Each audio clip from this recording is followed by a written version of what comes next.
de alumnos.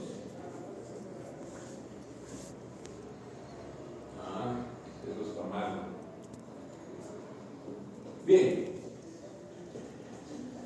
pasé una listita. Ya.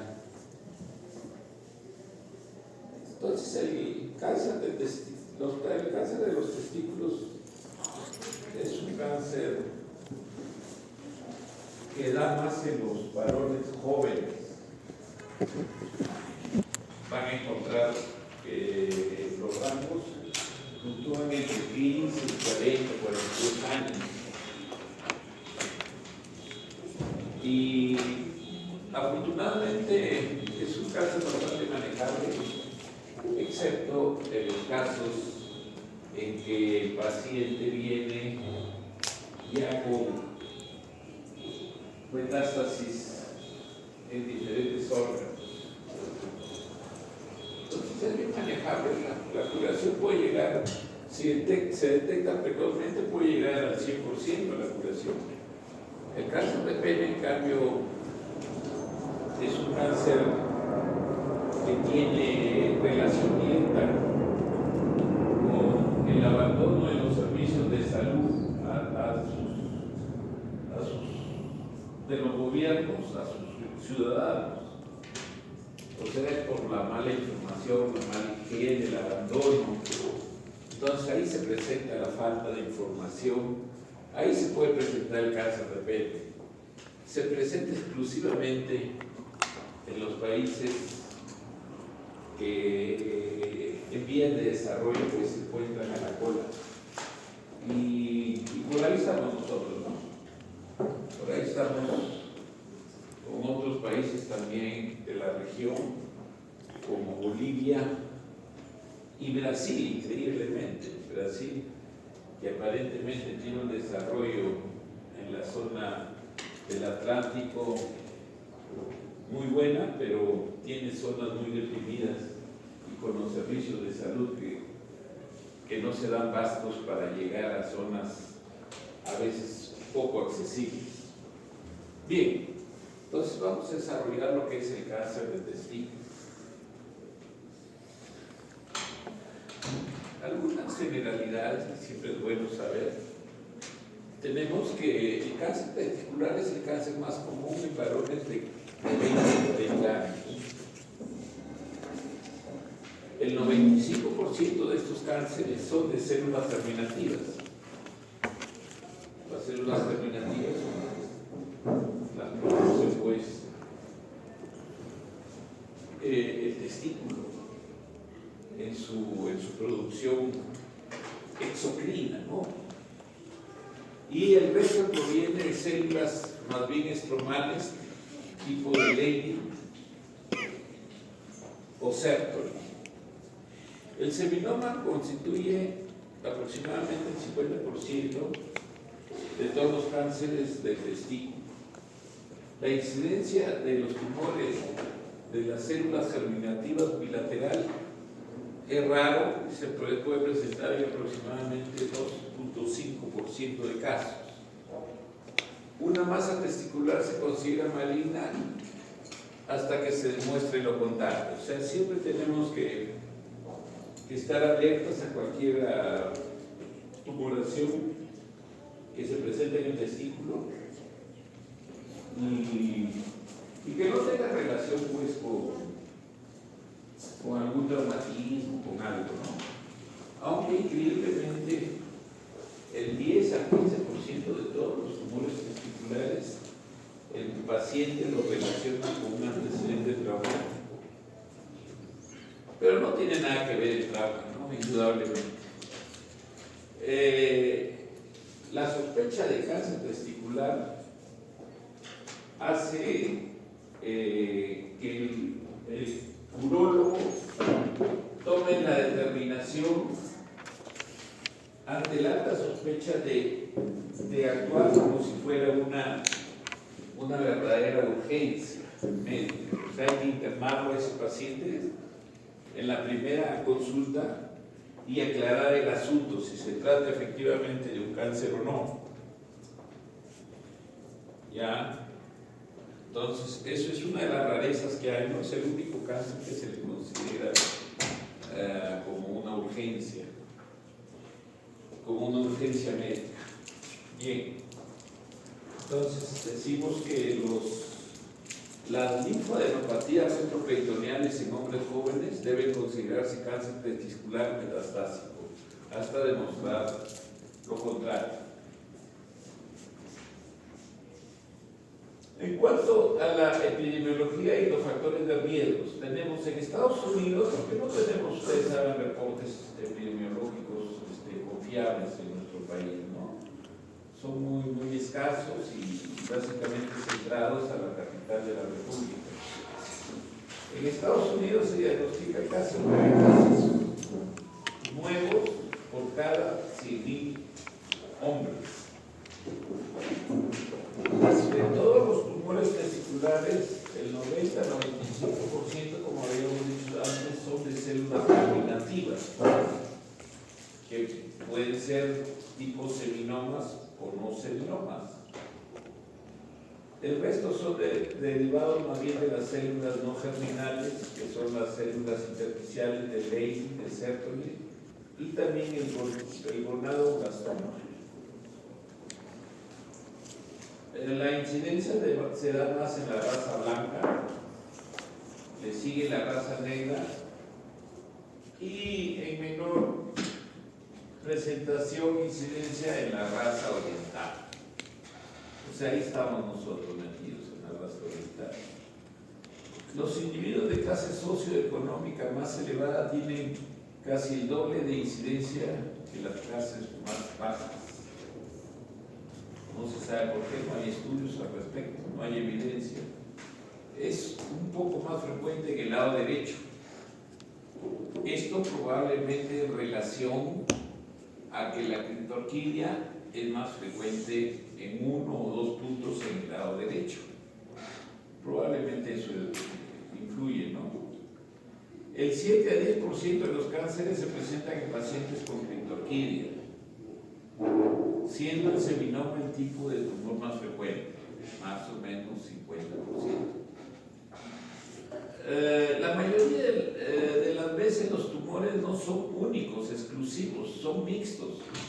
Como son tumores embrionarios, vienen mezclados, o sea, viene seminoma, viene teratoma, viene coriocarcinoma, o sea, viene mezclado, son mixtos la mayoría. La orquidopexia reduce el riesgo de cáncer si se realiza antes de los 13 años. Esto ya está bien establecido y también está incluido dentro de las guías de práctica médica en el manejo de la criptorquidia.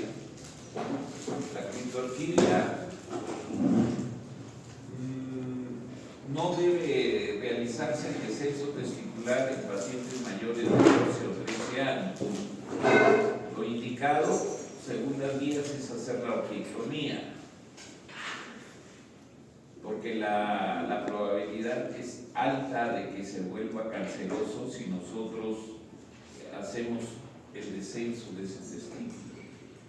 Entonces, está indicado hacer, por decir, orquidopexias hasta los 10, 12 años. Y la idea de realizar la orquidopexia en esos casos es tener a la mano, entre comillas, al tumor, porque un tumor oculto no sabemos cómo está evolucionando. En cambio, si lo tenemos nosotros el tumor accesible, podemos hacer un diagnóstico más temprano ante la posibilidad de que empiece a crecer ya un tumor testicular. Aquí tenemos en estas imágenes un testículo de carácter de aspecto normal con su epidídimo, se capuchón, posterior y superior es el epidídimo, y acá vemos las formaciones nodulares típicas de un tumor testicular. Cuando veamos nodulaciones nosotros en la ecografía formaciones así nodulares y más, si nosotros tenemos el efecto Doppler, vemos que estas formaciones son como aumento de vascularización, la probabilidad de que se trate de un cáncer testicular es casi al 100%. Se hace un diagnóstico bastante preciso, el ecodoppler, en el caso de que se trate de un cáncer de testículo. Alguna formación. La formación típica del cáncer de testículo es una formación nodular, ovoidea, dura y no dolorosa. Solo el 10% de los cánceres de testículo cursan con dolor. Y el dolor básicamente se da por isquemia. Es raro. Generalmente ni le duele, el paciente por eso retrasa un poco la llegada hacia el especialista. Se retrasa. Porque no lo considera muy importante, porque no le duele, está frío, no hay fluosis, no hay nada. Entonces aquí tenemos la clasificación. Entonces van a ser el primer gran grupo, el grupo seminoma,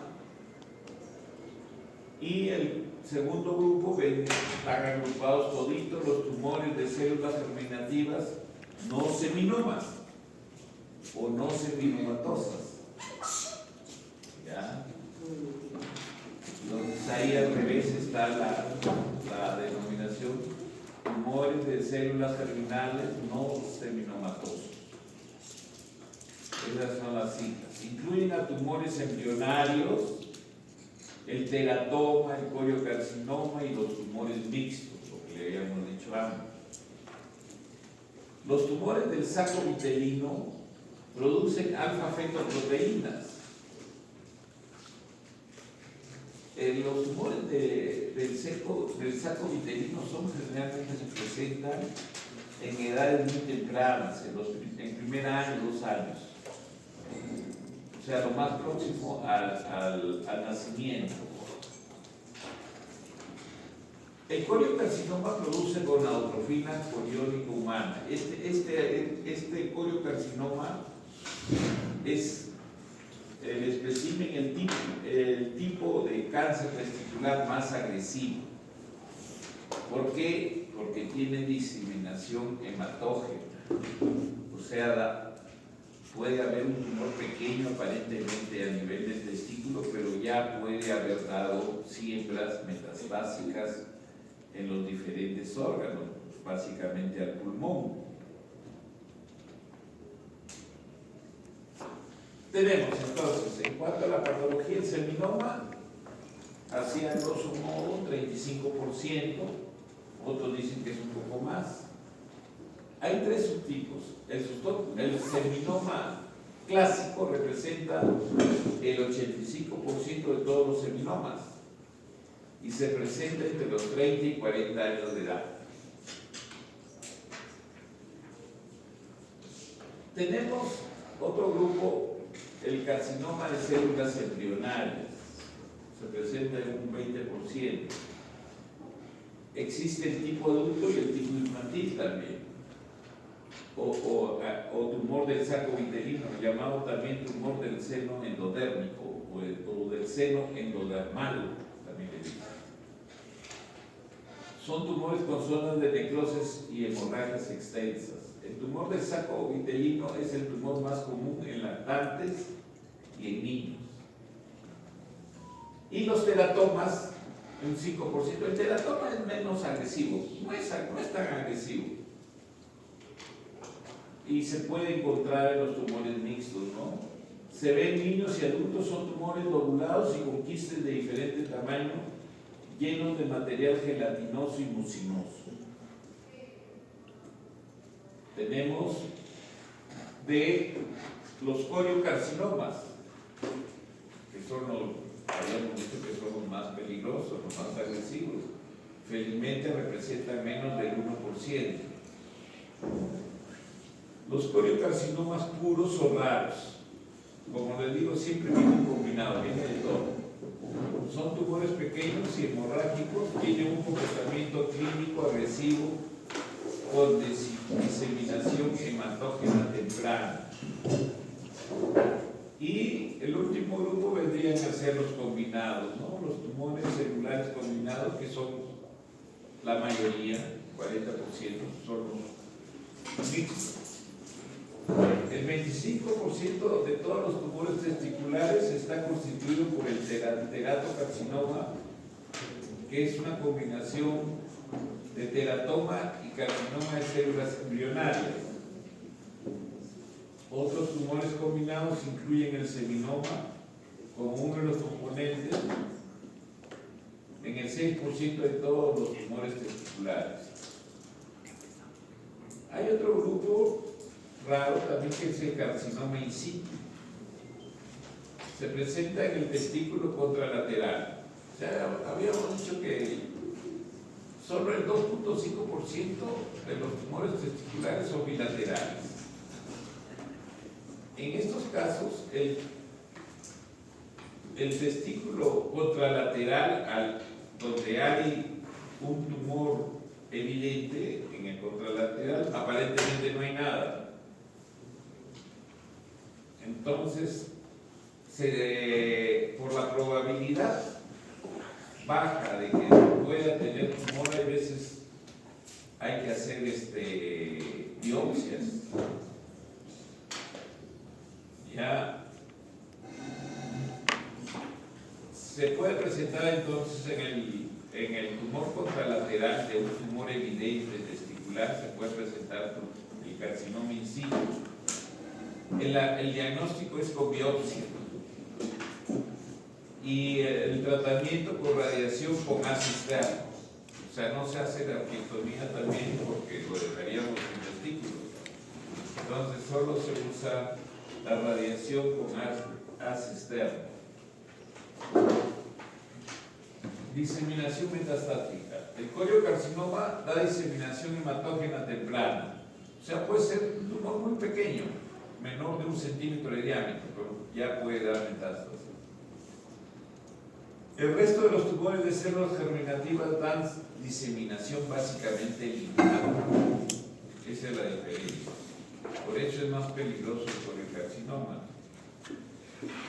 Los ganglios linfáticos de los testículos se extienden de T1 a L4, pero se concentran a nivel del hilo renal por su origen embriológico con el riñón. En el cáncer avanzado de testículos, excluido el coriocarcinoma, las metástasis se ven con frecuencia decreciente. Primero, el más frecuente, pulmón.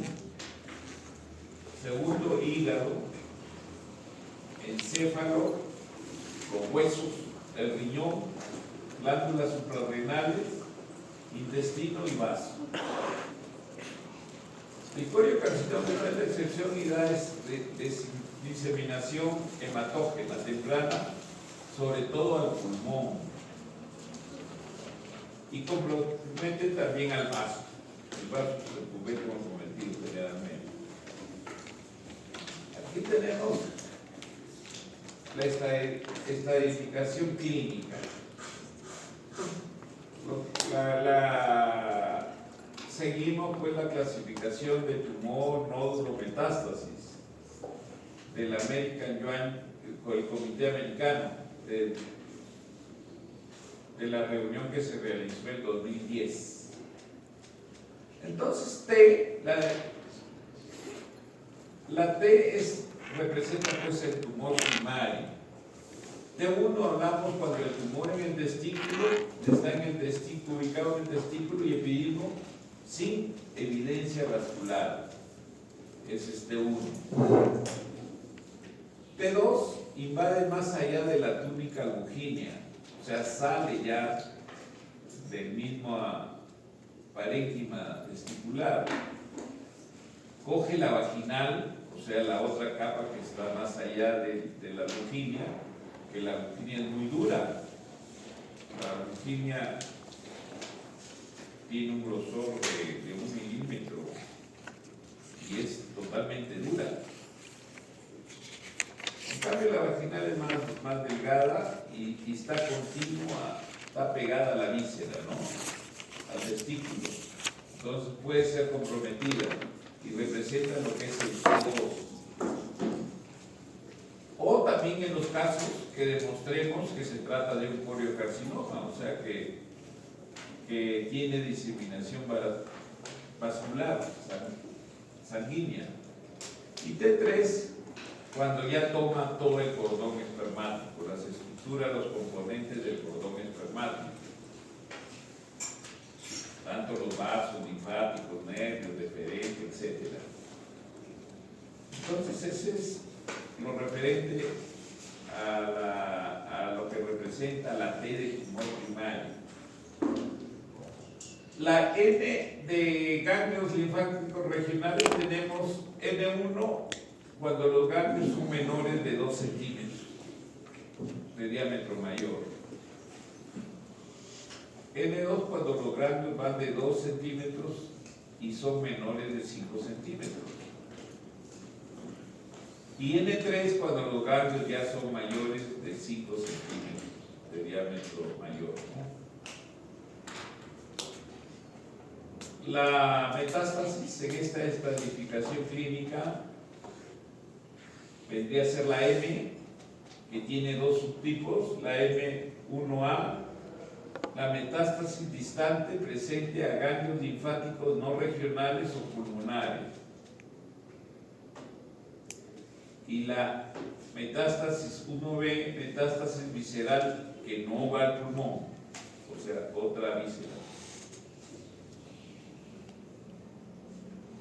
En cuanto a la clínica, ya lo habíamos dicho antes, el crecimiento generalmente sin dolor.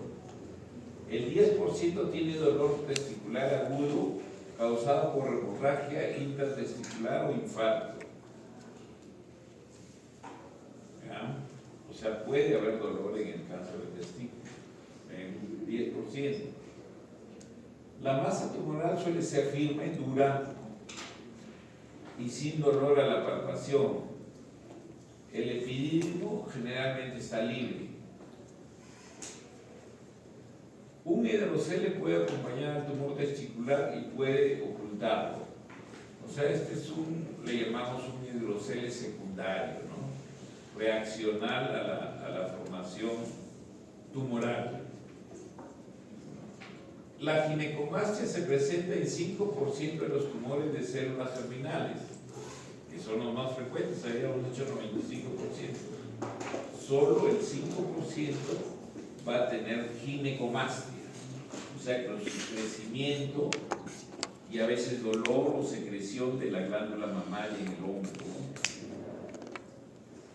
Pero la ginecomastia se va a presentar en el 30 al 50% de los tumores de las células de Sertoli o de Ley, o sea, las intersticiales, no las germinativas. Ahí tenemos el examen bimanual de un testículo. Ven en el lado derecho un testículo de caracteres normales. Debe medir aproximadamente 4.5 por 2.5 por 2.5. Pero acá ya hay una formación sólida, ovoide, parece una naranja, y que nosotros la palpamos y no le produce dolor al paciente. Entonces no hay que tratar esto. Si hay sospecha que sea un cáncer testicular, no se puede hacer docencia palpando. A ver, palpa usted, palpe. ¿Por qué? Por el riesgo de diseminación. O sea, dentro de las guías de práctica clínica está consignado. Por favor, que no haya exámenes muy repetitivos. Si se hace uno, lo hace el urólogo suficiente y él manifiesta las características en este caso, los estudiantes, los residentes, ¿no?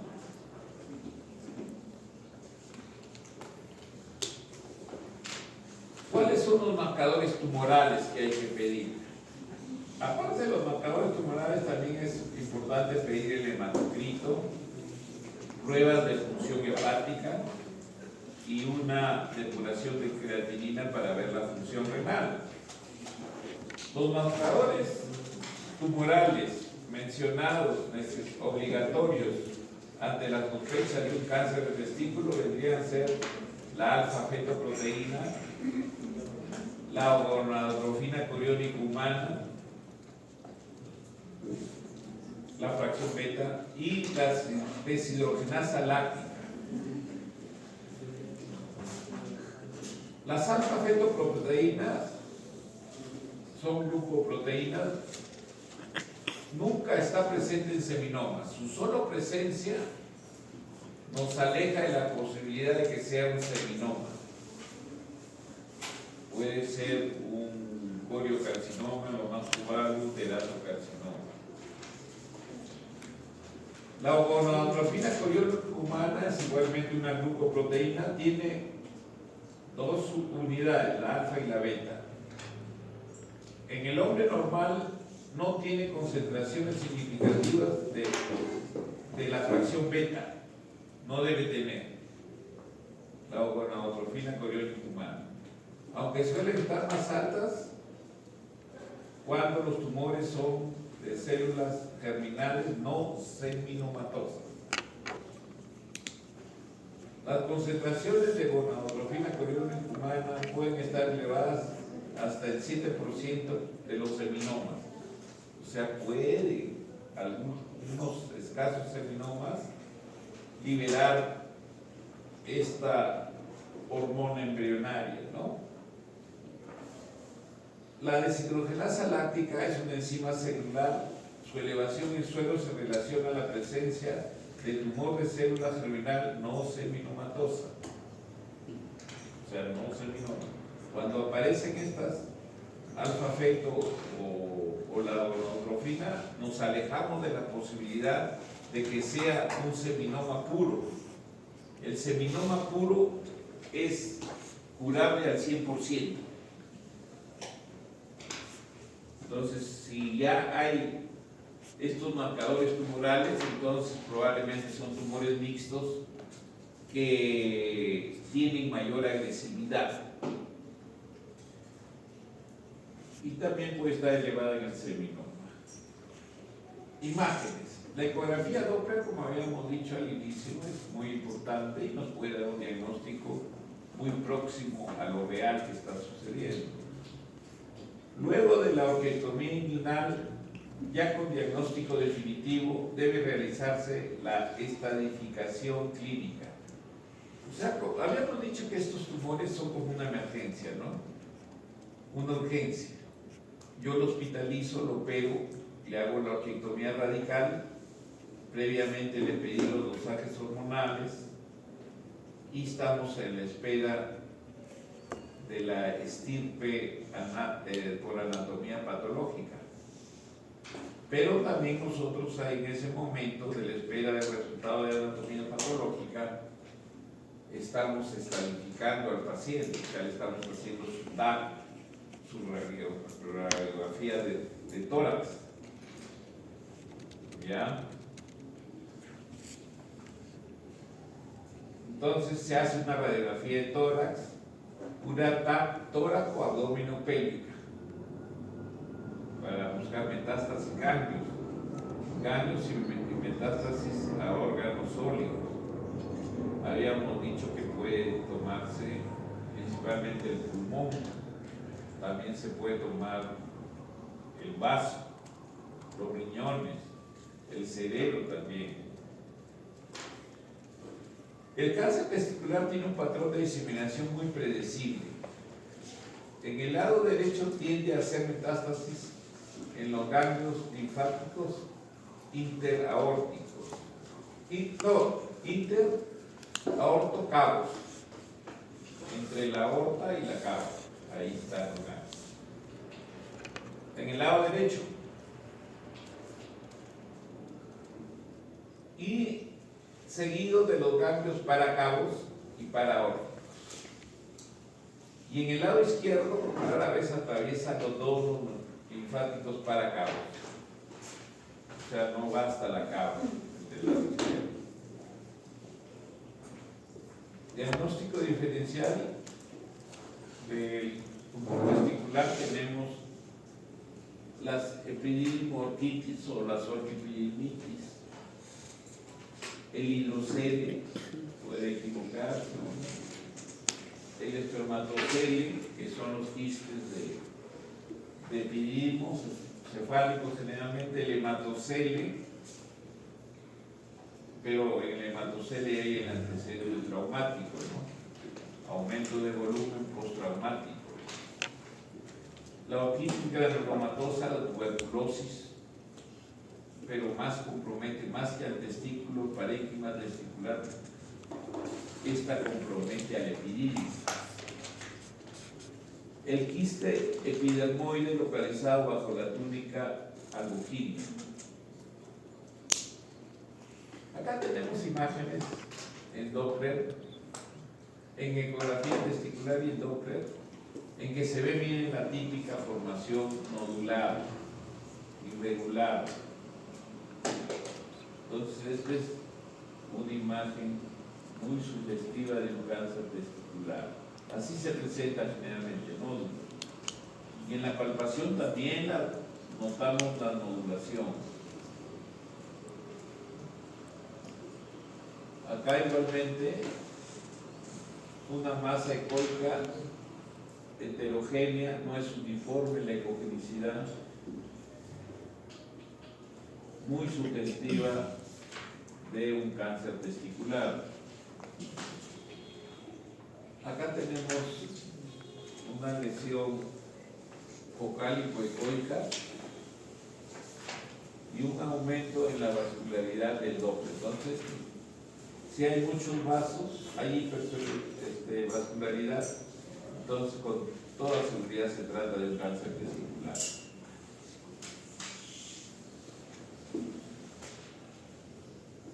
Acá un tumor testicular en un testículo con microlitiasis. Antes se creía que la microlitiasis era un precursor del cáncer testicular, cosa que no es así. Ya hay evidencia de que no es así. Varios estudios demuestran de que no hay relación causa-efecto, o sea que la microlitiasis no lleva a cáncer testicular.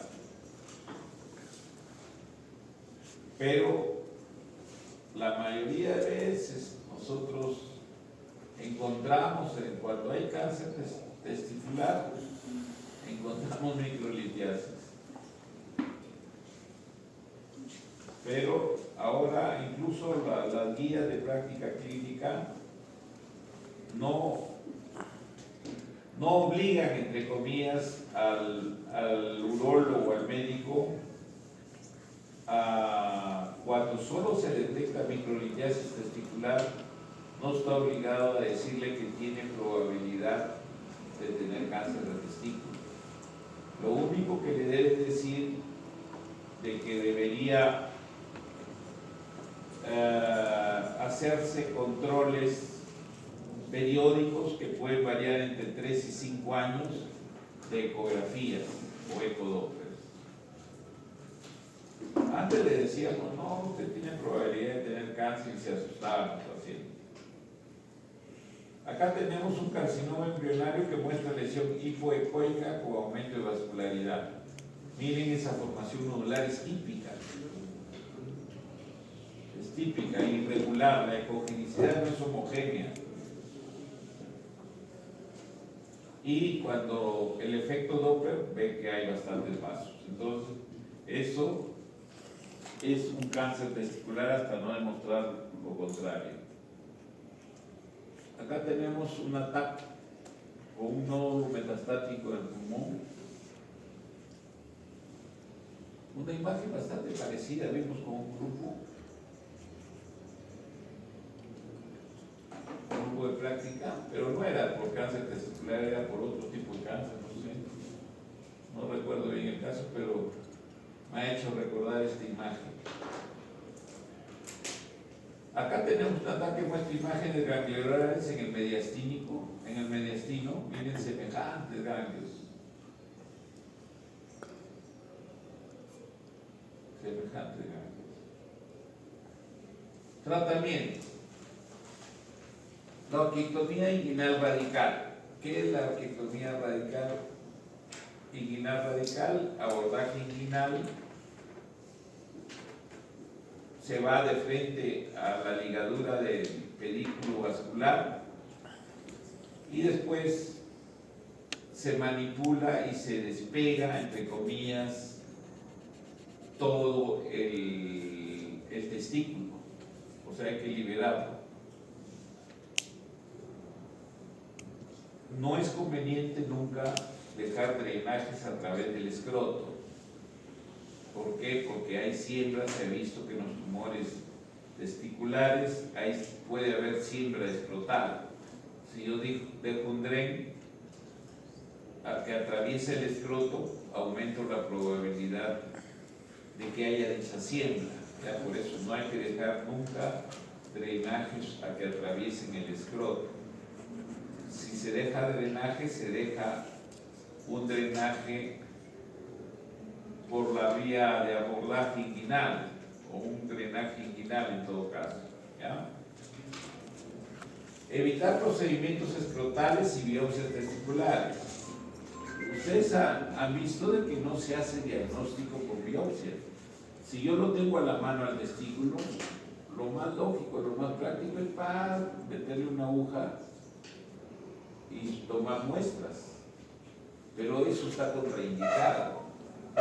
Yo diría que muy cercano al 99 o 100% de los urólogos no está de acuerdo con tomar una biopsia.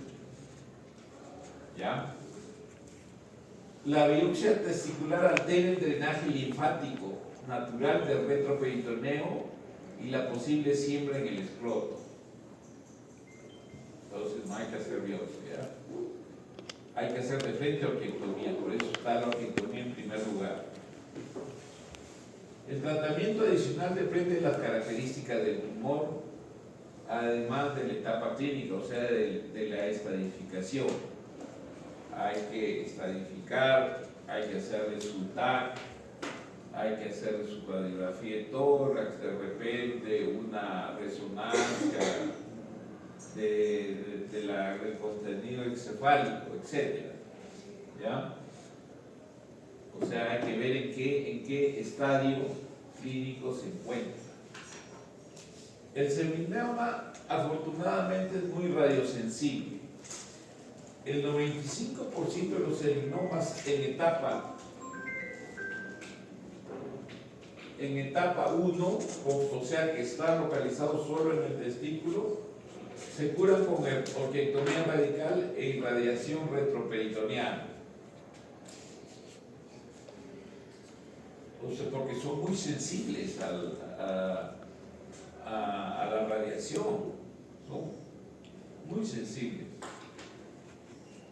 Luego se hace vigilancia por 10 años, dosando marcadores tumorales, además hacer una tomografía abdominal pélvica, radiografías torácicas, etc. Si no hay respuesta a la radiación, se usa la quimioterapia. Los seminomas voluminosos o con alfa-fetoproteínas elevadas deben recibir quimioterapia primaria, o sea, de arranque. O sea, inmediatamente después de haber hecho la orquiectomía, quimioterapia. Y la respuesta es satisfactoria en 90% de los casos. En los tumores de células germinales no seminomatosas en etapa baja o confinados al testículo, deben incluir linfadenectomía retroperitoneal. En los no seminomatosos, en el seminoma no se justifica. Los que son no seminomatosos, sí hay que hacerle una linfadenectomía retroperitoneal. O sea, de acuerdo si es el lado derecho o izquierdo, lo que dijimos antes, ¿no? Irse a los ínteros, a tocar acá, el derecho y para otro, si es izquierdo. Los tumores de células germinales no seminomatosos en etapa alta, cambios mayores de 3 centímetros y con metástasis se tratan con quimioterapia y la orquiectomía, por supuesto, también. El teratoma maligno no responde a la quimioterapia y solo 15% sobrevive después de la resección quirúrgica.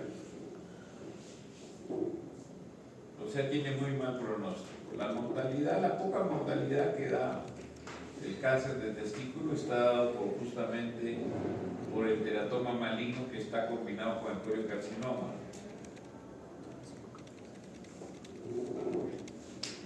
Ahí está la orquiectomía inguinal radical, orquiectomía radical de un tumor testicular. Entonces,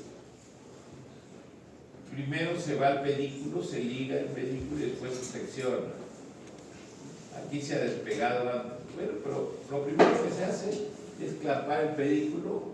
Es mejor seccionarlo, cortarlo y seccionarlo. Y siempre cuando hacemos la ligadura del pedículo hay que dejar el hilo bien grande. O sea, no cortarlo a ras del nudo, sino dejarlo grande para que sirva el punto de partida cuando hacen la linfadenectomía. Después se despega y no se deja ningún drenaje por el escroto.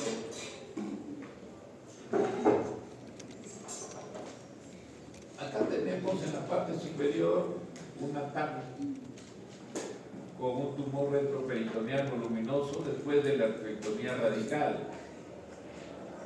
por carcinoma embrionario, que son los más peligrosos, ¿no? Grandes tumoraciones ahí.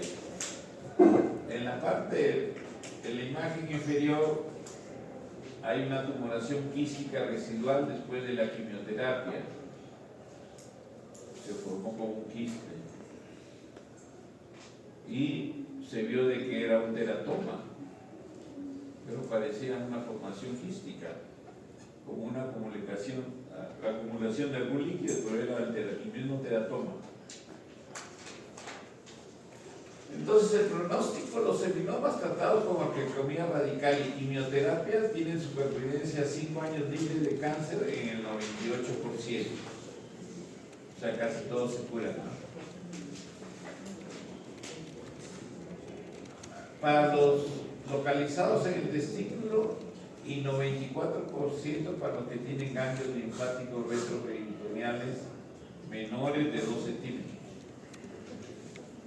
La supervivencia de pacientes con tumores de células germinales no seminoma tratados con orquiectomía y linfadenectomía retroperitoneal en cáncer localizado del testículo es del 96 al 100%. Y más si le das radiación complementaria retroperitoneal. Los cánceres con compromiso retroperitoneal voluminoso, ganglios mayores de 5 centímetros, y metástasis tratados con quimioterapia más cirugía, tienen supervivencia a 5 años libre de cáncer de 55 a 80%. Acá tenemos estos son otros tumores, ya no son de células germinales. Estos son menos agresivos, pero son más aparatosos porque dan ginecomastia, dan varias alteraciones muy llamativas. Los tumores de células de Leydig representan el 1 al 3% de los tumores testiculares, o sea, son escasos. La edad de presentación es de entre 5 y 9 años y dentro de 25 y 35 años. No se sabe, es causa desconocida. Los cristales de Reinke son formaciones de citoplasmáticas fusiformes que son patognomónicas de las células de Leydig. Clínica: CP en niños prepúberes con virilización, o sea, niños barbudos, niños con pilosidades en la zona genital abundantes. Y los adultos, cuando se presenten adultos, da ginecomastia, o sea, hombres con crecimiento mamario evidente, incluso con secreción láctea. En niños los tumores son benignos y en adultos solo el 10% son tumores cancerosos. No son muy peligrosos, pero son aparatosos. En el laboratorio están elevados los 17 centroesteroides en suero y orina, así como los estrógenos. El tratamiento, igualmente como antes, es la orquiectomía radical.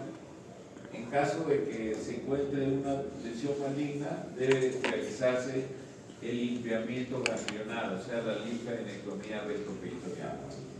Pero generalmente es rarísimo que haya alguna malignidad. En cuanto a los tumores de células de Sertoli, son menos o más infrecuentes, menos del 1% de los tumores testiculares. Se presenta en menores de 1 año y también en hombres de 20 a 45 años. Y solo 10% de los casos son cancerosos. Estos tumores son aparatosos, pero no malignos. Los niños se virilizan, igualmente los adultos presentan ginecomastia en 30% de los casos. El tratamiento es la orquiectomía radical y si hay cáncer practicado igualito que el anterior, que los de ley, linfadenectomía retroperitoneal. Y hay otro tumor de testículo más raro todavía, que es el gonadoblastoma. Representa el 0,5% de todos los tumores testiculares. Se puede presentar entre los 5 y 70 años, puede haber en adultos mayores. Cursa con disgenesia gonadal. Son mujeres fenotípicas, hombres con criptorquía o hipospadia. El tratamiento es la orquiectomía radical también. Bien, entonces pasamos al cáncer de pene. Acá tenemos la anatomía del pene. Lo importante es ver la uretra. Ustedes ya saben la uretra donde nace, la dirección que sigue la uretra. La uretra no es como un tubo recto, sino tiene una curvatura antes de entrar a atravesar la próstata. Entonces esta curvatura. Por eso, si ustedes han visto en práctica o han revisado sus guías, ahí nosotros mencionamos a unos dilatadores uretrales que son los Beniqués. Los Beniqués tienen esta forma, pues. Tienen la forma así, con esta curvatura, para que pueda ingresar o se pueda dilatar la uretra proximal. Tenemos acá los cuerpos cavernosos, que están íntimamente relacionados con la capacidad eréctil del varón. Y tenemos el cuerpo esponjoso. El cuerpo esponjoso que cobija o envuelve la uretra.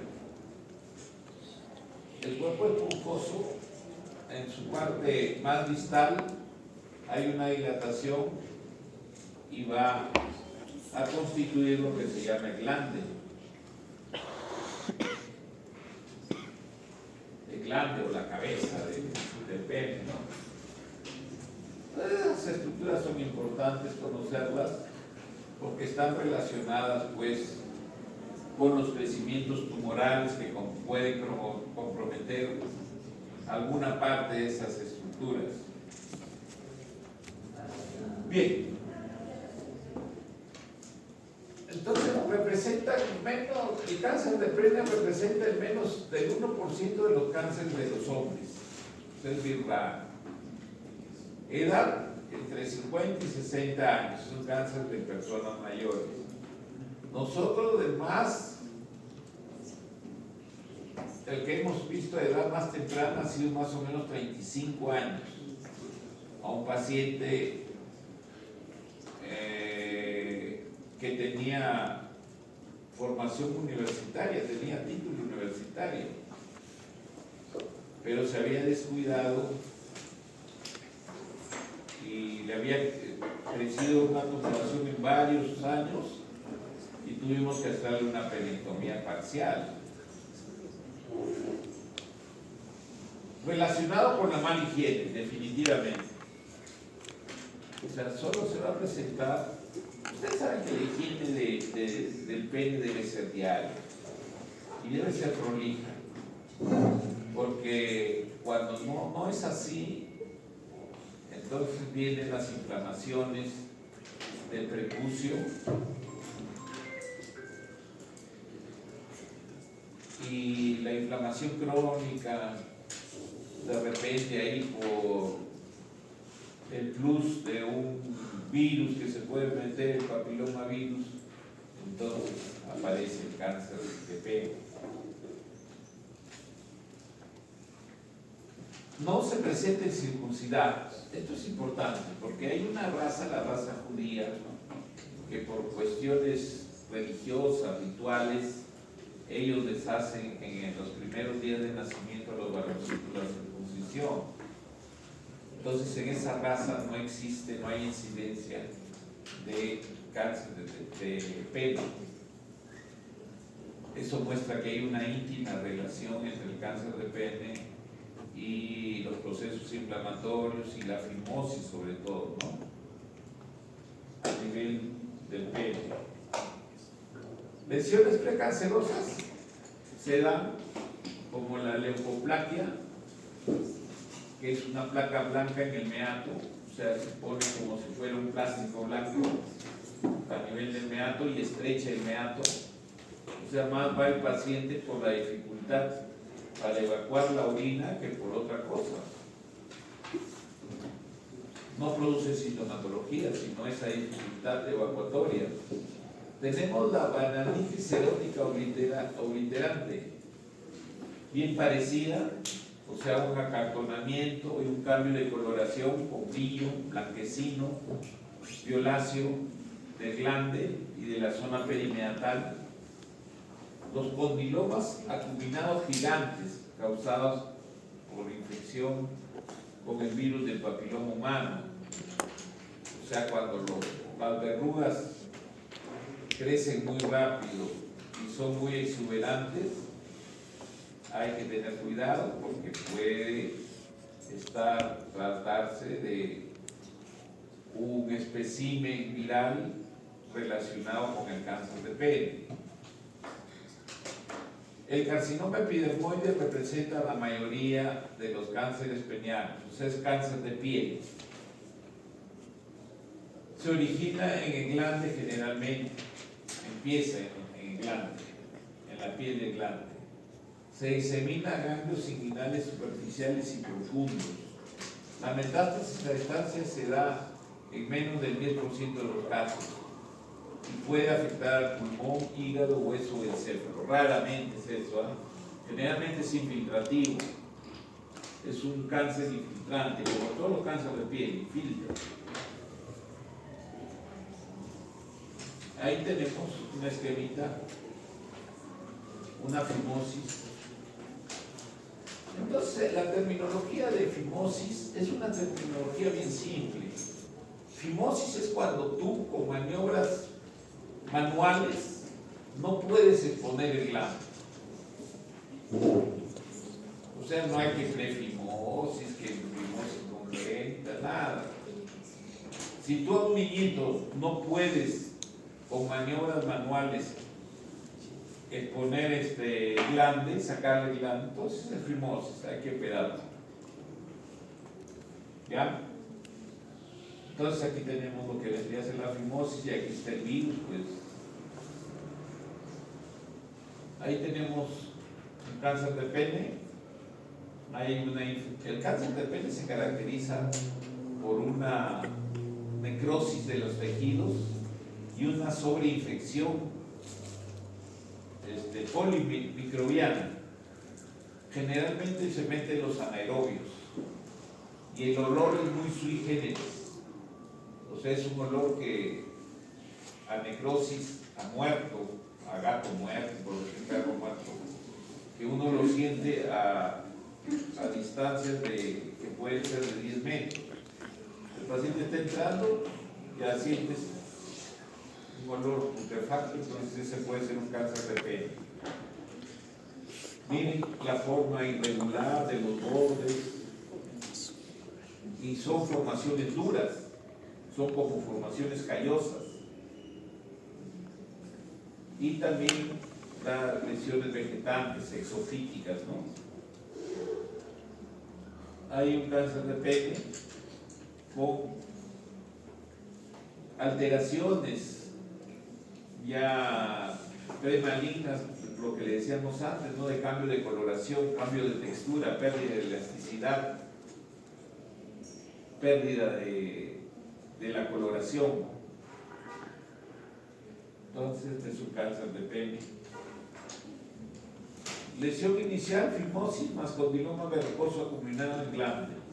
Miren acá un cáncer de pene. Estos cánceres de pene no se forman pues en 3 meses, 6 meses. Estos van creciendo en 5, 10 años. Solo que hay un descuido pues. El hombre que tiene esto es un hombre mayor, generalmente habíamos dicho 50, 60 años. Él ya se reprime y no quiere ir al médico y ni le cuenta a su compañera. Entonces hay una pérdida de tiempo increíble. Entonces aquí pues ha tomado el glande, el prepucio distal, y siempre hay que dejar un borde cuando se hace la penectomía parcial. Hay que dejar un borde aproximadamente 1.5, o sea, no al ras, sino hay que dejar un borde para que no haya un informe anatomopatológico de que en el borde de sección hay compromiso. Sería por decir, no negligencia, sino un descuido que ha tenido por querer dejarle más grande, porque aquí el problema de cortar el pene es de que cuando ya el muñón es muy chiquito, se umbilica y no puede orinar parado. Es mejor hacerle penectomía total y hacerle un meato uretral en la zona perineal para que orine sentado. Pero generalmente el paciente que tiene el problema, él siempre quisiera orinar parado. Y hay veces el cirujano se deja convencer, entre comillas, y no deja bordes limpios según el consejo, que debe ser aproximadamente 1.5 a 2 centímetros. Entonces nosotros, hay la estadificación de Jackson, etapa 1, cuando compromete al glande o prepucio distal, etapa 2, cuando ya compromete el tronco, el tallo peneano, etapa 3, cuando son metástasis operables en ganglios inguinales, y etapa 4 va más allá del tallo del pene, infiltra la zona púbica a veces, con metástasis inoperable inguinal o distante. Pero la clasificación que se sigue, porque es universal, es la TNM. Tenemos en la clínica la lesión inicia como una induración o eritema o ulceración o un pequeño nódulo o un crecimiento exofítico. Generalmente la fimosis oculta la lesión, no dejes poner el glande y la lesión está internamente, creciendo internamente. Presenta dolor, secreción, disuria y hemorragia. Más del 50% de los casos tiene adenopatía inguinal que es secundaria a inflamación o diseminación de las fascias. O sea, no, si hay un cáncer de pene palpable y nosotros le palpamos ganglios inguinales, no siempre es por metástasis metástasis ganglionar, sino puede ser por la infección polibacteriana que hay. Entonces, por eso cuando se hace la penectomía parcial o radical, se hace una evaluación. En la primera etapa no se sacan los ganglios, sino se espera que haya una regresión que sucede en el caso que sea infeccioso. Y si no hay regresión, entonces es tumoral y probablemente hay que hacer vaciamiento ganglionar. En imagenología solicitar radiografía de tórax, gammagrafía ósea y tomografía de abdomen y pelvis. Tratamiento, primero hay que hacer, a diferencia de testículos, aquí sí hay que hacer biopsia. Primero hacer biopsia de lesión primaria para el diagnóstico de cáncer, porque de repente le sacas una balanitis erótica y le haces penectomía y te pueden hacer un juicio, porque me corto el pene. Si lesión es en prepucio, solo hacer circuncisión, esos son los más afortunados, y ahí se cura. Si lesión es del tallo distal, o sea, del tronco peniano distal, hacer penectomía parcial. En el caso de la imagen anterior, si lesión llega al tallo proximal, hacer la penectomía total con uretrostomía peridiana, o sea, hacerle el meato uretral por la zona perineal. Si hay ganglios inguinales, un 50% es por inflamación, por eso da tratamiento a lesión primaria unas 6 semanas con antibióticos orales de amplio espectro, incluido para anaerobios. Si persiste la lesión, pensar en metástasis y debe realizarse linfadenectomía inguinal bilateral. En caso de tumor inoperable y metástasis se usa la quimioterapia como paliativo. Entonces ahí hay una penectomía como quede el pene. Estos penes son funcionables, se paran, son chiquitos pero se erectan, perdón la palabra, se erectan. Y hay veces, según refiere, ¿no?, la compañera, que tiene satisfacción sexual. Pero así queda. Así quedan. Acá un poquito feo esa cicatriz de arriba, pero así queda. Hay que hacerles un meato. Este es el problema de las penectomías. La principal complicación es la estrechez, que no se les hace bien el meato. Hacen estenosis en el meato y dificultad de respiratoria. Acá la penectomía total, ¿cómo se hace? Es una cirugía bien bonita. Hay que hacerle en la base y los puntos, la línea punteada, se hace la incisión con bisturí. Después se libera. Previamente hemos aislado al tumor porque está infectado. Lo aislamos con una gasa, con un guante. Y nos vamos a la base para aislar primero la uretra. La uretra la debemos dejar un poco larga. O sea, no al ras, cortar la ras, sino dejarla un poco más larga. Y liberar los cuerpos cavernosos hasta su zona de inserción a nivel de los huesos. Ahí se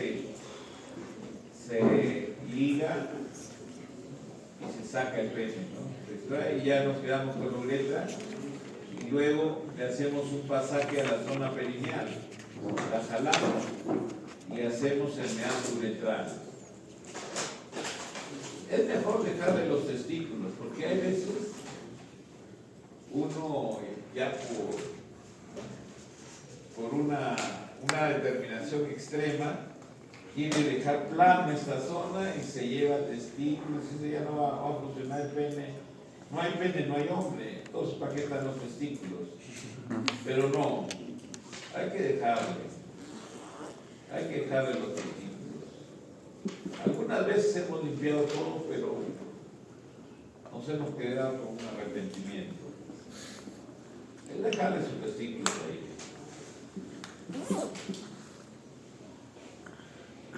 Ya, entonces acá está la comparación de los límites de disección entre el linfadenectomía inguinal completa, que es la línea punteada. Hay que limpiar todo ahí. Y la limitada línea continua. La línea continua. Ya es más chica. Eso es para el vaciamiento ganglionar. Pronóstico, la supervivencia 5 años para pacientes sin metástasis ganglionar es del 65 al 90%. Si hay metástasis, baja al 50, al 30, al 50%. Si hay metástasis a huesos u otros, no se reporta sobrevivencia a 5 años. Bien, entonces, eso era ¿alguna pregunta si quieren hacer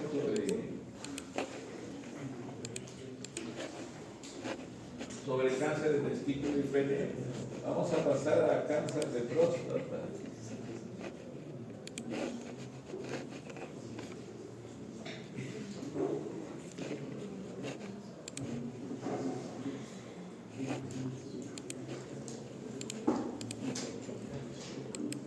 No hay preguntas a cáncer de testículo y pene.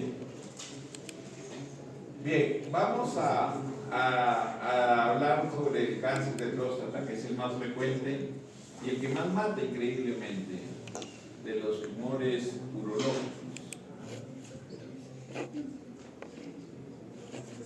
Entonces ahí una imagen para ver la anatomía, que ya ustedes la deben super conocer, pero lo más importante es acá, en la zona de la próstata. Ustedes vean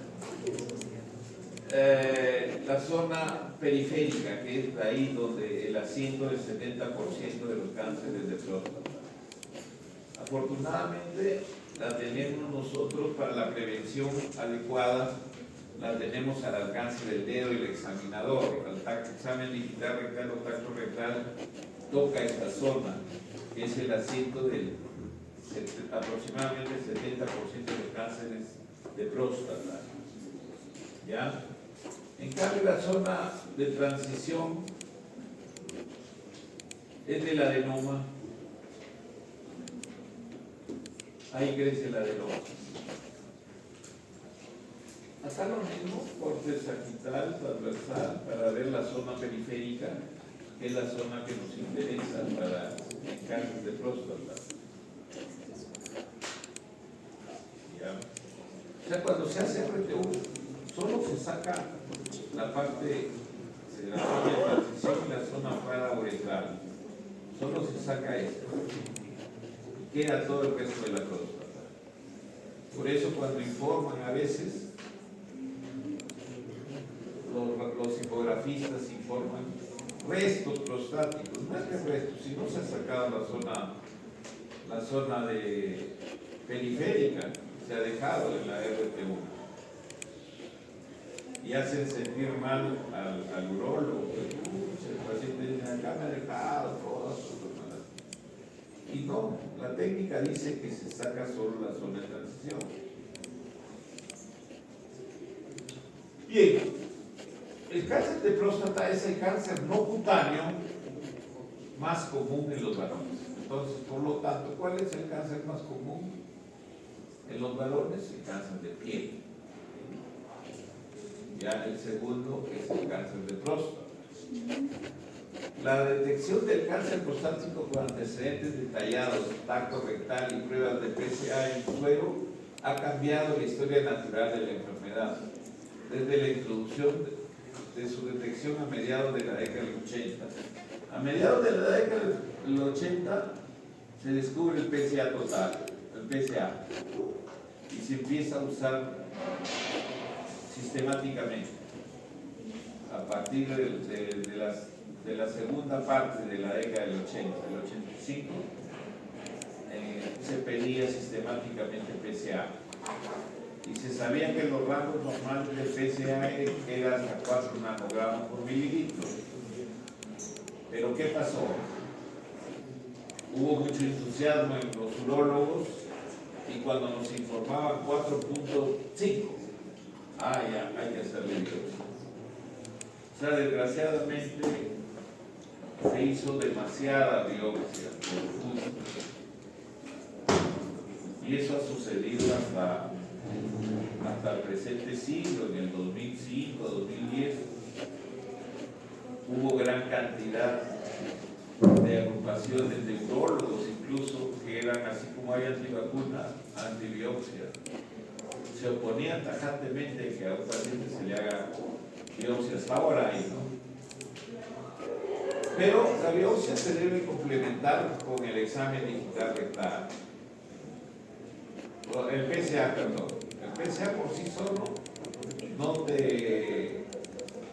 te lleva a realizar una biopsia, pero sí, si está elevado y paralelamente hay alguna alteración a nivel del examen digital rectal, alguna dureza, algún nódulo, o la presencia de un nódulo por sí, a pesar que el PSA puede estar bajo, sí indica una biopsia. ¿Ya? La incidencia de cáncer prostático ha disminuido a la mitad de metastásico, o sea, avanzado. Actualmente el 99% de los pacientes recién diagnosticados sobrevivirán más de 10 años. Entonces, es un cáncer de evolución muy lenta. El cáncer de próstata más o menos se estima desde que cuando empieza a crecer, cuando ya hay el desorden de crecimiento de células neoplásicas, hasta que te pueden matar, pasan 10 a 12 años. Pero, ¿cuál es el problema? De que esos 10 a 12 años no te dio ninguna molestia. Te dio molestia cuando ya estaba en la etapa terminal, ya está metastásico. O sea, te da al final, que ya no hay mucho que hacer. Entonces, la prevención es importante en el cáncer de próstata, pues. ¿Ya? Y eso es lo que esa cultura no la tenemos nosotros acá. Y todavía nosotros seguimos como en el siglo pasado haciendo diagnósticos de cáncer de próstata en casos muy avanzados, sobre todo en los hospitales del Ministerio de Salud. Entonces todavía estamos muy quedados, ¿no? Pero ya en otros países, como acá dice, la mayoría de los cánceres de próstata se hacen en diagnóstico en etapas tempranas. Si el tacto rectal es anormal o si el nivel de PSA es superior al esperado para la edad y el tamaño de la próstata, en la mayoría de los casos se realiza una biopsia de próstata. ¿Ya? Entonces la biopsia de próstata no se hace porque el PSA está elevado, sino tiene que haber una concordancia entre la elevación y el examen digital sospechoso del cáncer. En la actualidad, la biopsia guiada por ultrasonido transrectal de función de imagen de resonancia magnética mejoró la precisión de la biopsia de la próstata. O sea, ahora el mejor examen para indicar si se debe realizar una biopsia o no transrectal es la resonancia magnética multiparamétrica. ¿Ya?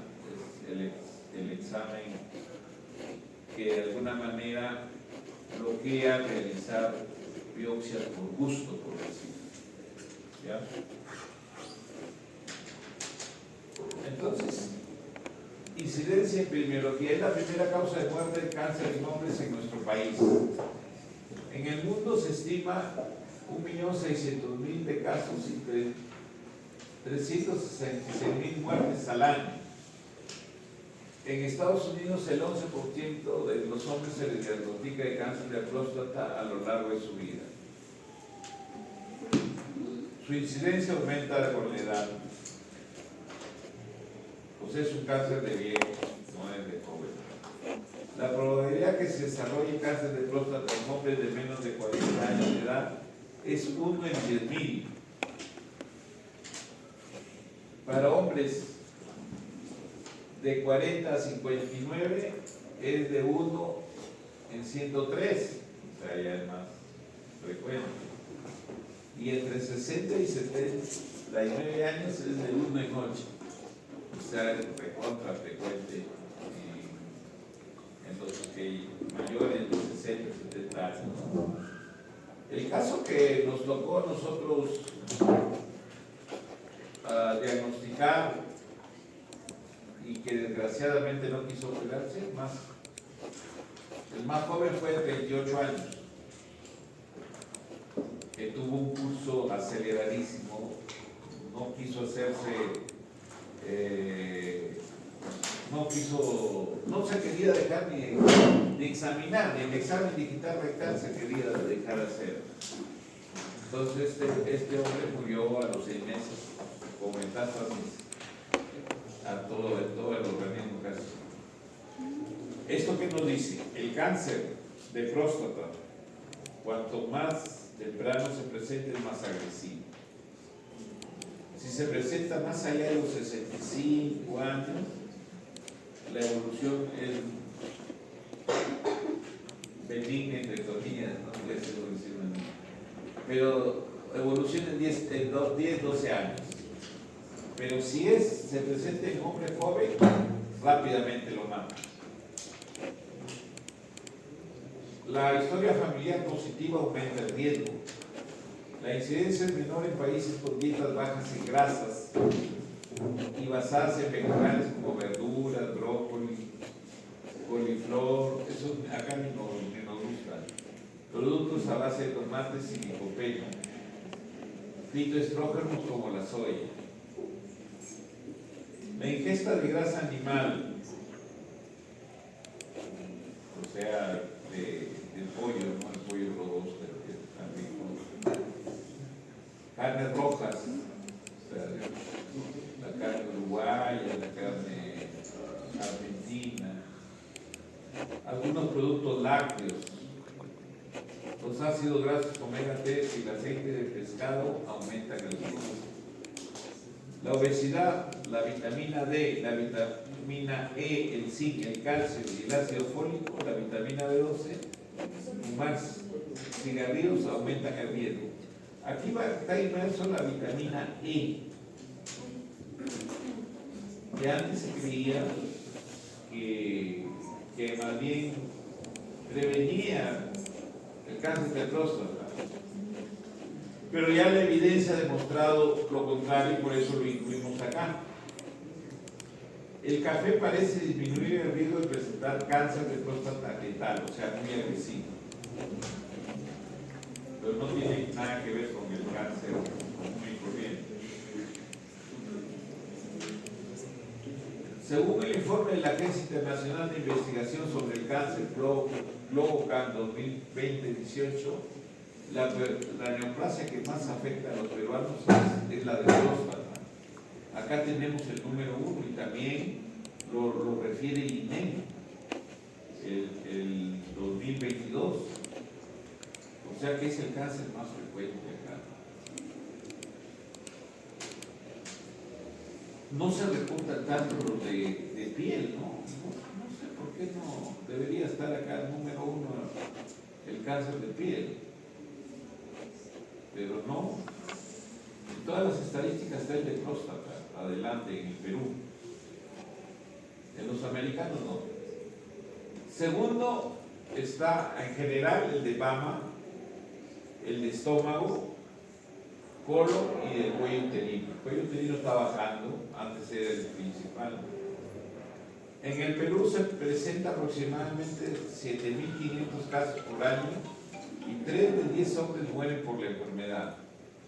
Mata bastante acá en nuestro país. El año 2015 el MINS informa que 28 de 100.000 habitantes mueren cada año de cáncer de próstata en el Perú. En segundo lugar está el cáncer de estómago con mortalidad de 20,7 por 100.000. Es bien agresivo también. El MINSA en el 2015 revela que el cáncer se ha convertido en la primera causa de muerte en el país. Antes eran las enfermedades infecciosas y parasitarias. en el mundo el cáncer más letal y con más frecuencia de casos es el del pulmón. Segundo, el de estómago. Ahí están los factores de riesgo que ya los mencionamos. También hay genética y patología molecular asociado a determinadas anormalidades cromosómicas.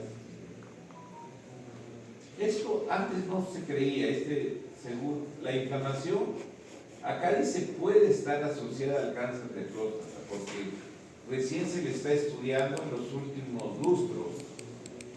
Antes, hace 10, 15 años, los pacientes que eran portadores de prostatitis crónica nos preguntaban si el mal que tenían podía evolucionar a cáncer de próstata.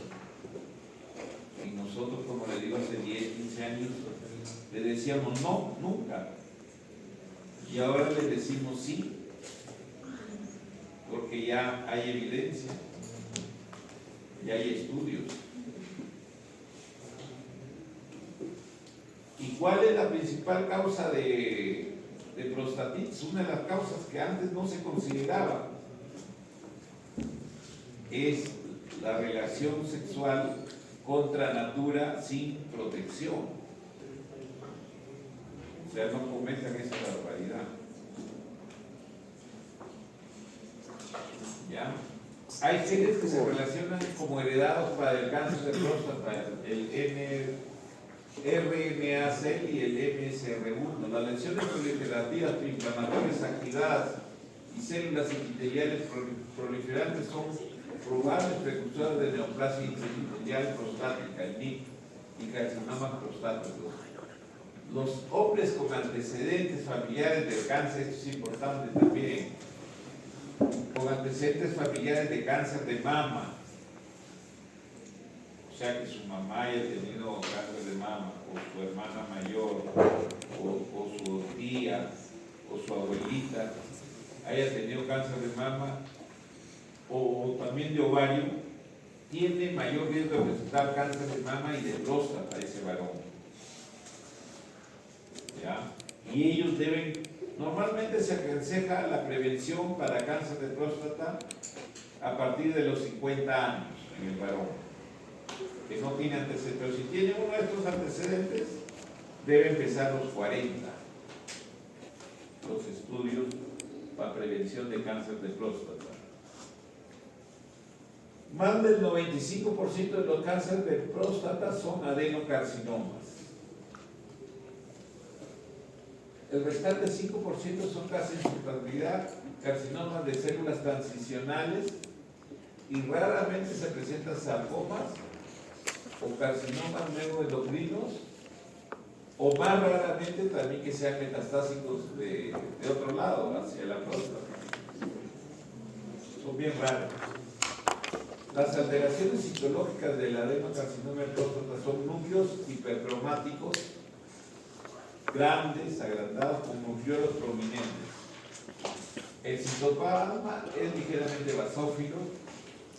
Otra característica importantísima es la ausencia de células basales. El NIP y la proliferación acinar atípica pequeña son lesiones precursoras del cáncer. El 60-70% de los adenocarcinomas de próstata se originan en la zona periférica, que habíamos dicho antes, 10 a 20% en la zona de transición y solo 5% en la zona central. Ahí la evolución de la neoplasia intraepitelial, prostática intraepitelial, cómo se van presentando los cambios hasta que ya llega al cáncer localizado y después el cáncer metastásico. Entonces, reincidiendo, adenocarcinoma 95%, otros 5%, de los cuales el principal es de células transicionales.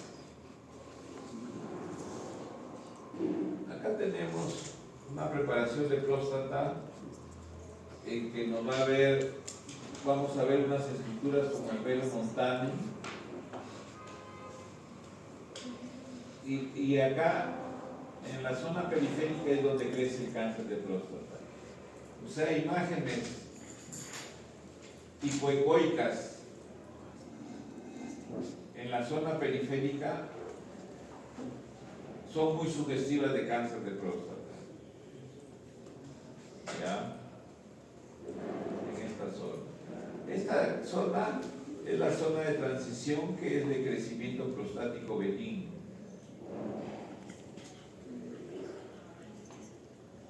Entonces, la clasificación del cáncer de próstata, la clasificación de Gleason,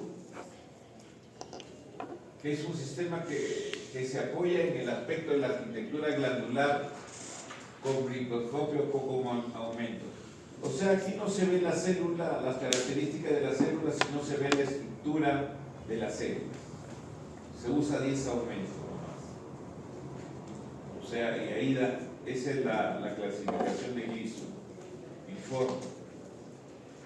El patólogo asigna un grado primario al patrón de cáncer que predomina. O sea, viendo con 10 aumentos, ve cuál es el patrón que está más frecuente que ve.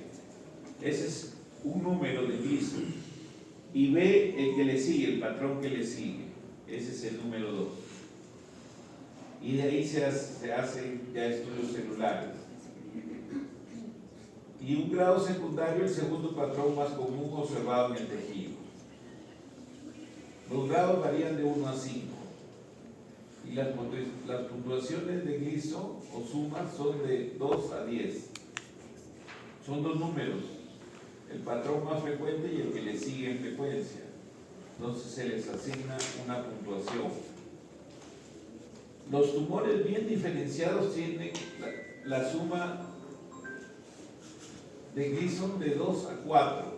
Los tumores moderadamente diferenciados de 5 a 6 y los mal diferenciados de 7 a 10. Esto es una denominación antigua. La esterilización en el adenocarcinoma de próstata se da según el Comité Estadounidense Conjunto sobre Cáncer del año 97. Entonces acá se ve, miren, o sea, no es necesario ver la citología, sino la estructura del tumor. ¿Ya? Entonces, aquí se ven, por ejemplo, en Gleason 1, las formas de las glándulas son casi normales. Es un Gleason 1, normal, se podría decir. Gleason 2, cuando ya hay cierta destrucción de la estructura, y así sucesivamente, grado 3, cuando hay mayor, por decir, hay más desorden en las estructuras glandulares, va aumentando. Y cuando ya no se sabe si es glándula o no, ya es el grado más atípico, que es el grado 5 de Gleason. Entonces usted ve los dos grupos en su muestra, con 10 aumentos, ven cuál puede corresponder de repente a un patrón 3, el primer grupo, y el segundo grupo un patrón 4. Entonces le suman 3 más 4, 7, grado 7. Acá lo mismo para ver el grado 1, las células son casi normales, son normales. Grado 2 ya hay distorsión de alguna de las estructuras de las células, y así hasta grado 5, en que ya no se ve casi estructuras glandulares. Esta es la nueva puntuación del patrón de Gleason actual. O sea, tenemos por ejemplo puntuación y patrón de Gleason. El grado 6 vendría a ser la suma de 3 más 3, o sea, el más frecuente es 3 y el que le sigue en frecuencia es 3, o sea, toda la glándula casi es 3 en la clasificación en cuanto a la arquitectura de la glándula. Ese es el grado 6. Este grado es hasta cierto punto benigno. Se le puede tratar como observación. En cambio, a partir del grado 7, entonces ya generalmente necesitan tratamientos que pueden ser médicos o quirúrgicos. ¿Ya? Pero el grado 6 no.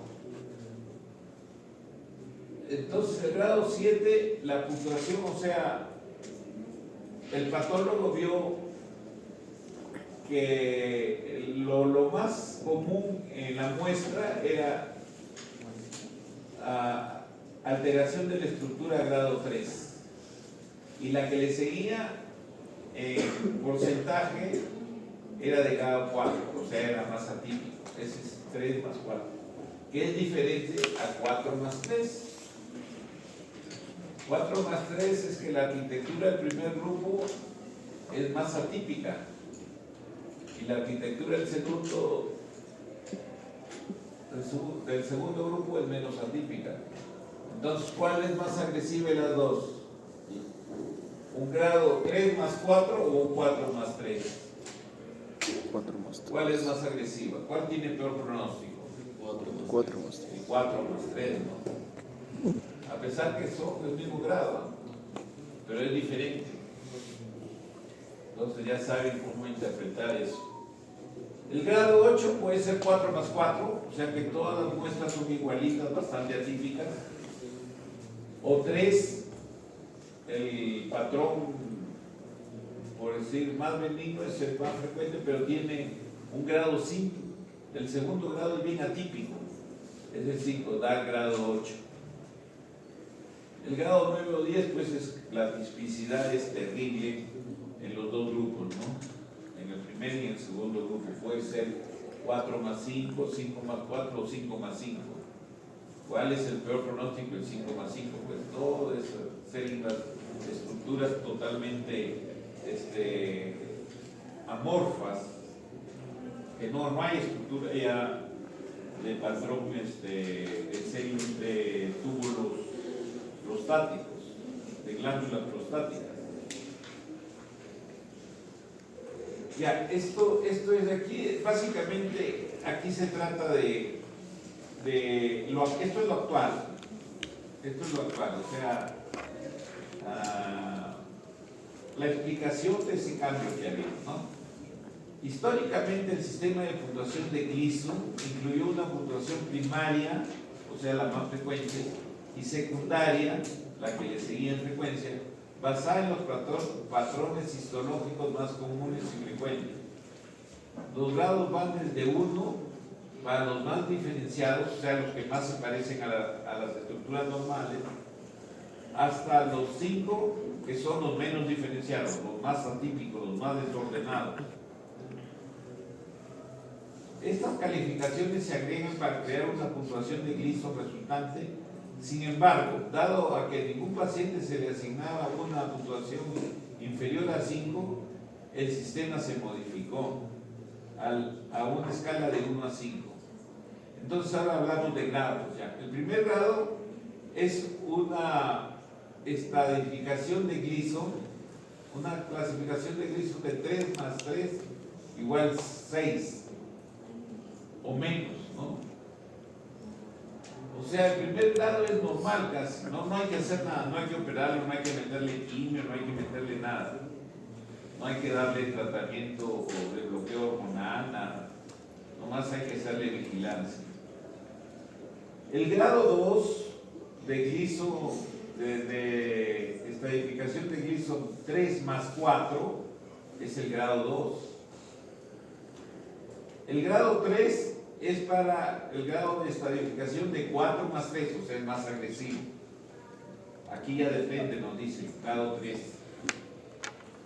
Y el grado 4 para estratificación de Gleason 4 más 4. Y el grado 5 para la puntuación de Gleason de 9 o 10. O sea, el más agresivo, ¿no? O sea, el primer grado no hay que hacer mucho. A partir del segundo grado necesita tratamiento. Se utilizan estudios de imagen como la tomografía computarizada y la gammagrafía ósea para descartar la enfermedad metastásica en pacientes de alto riesgo. Los dos sitios más comunes de enfermedad metastática son los ganglios pélvicos, retroperitoneales y los huesos.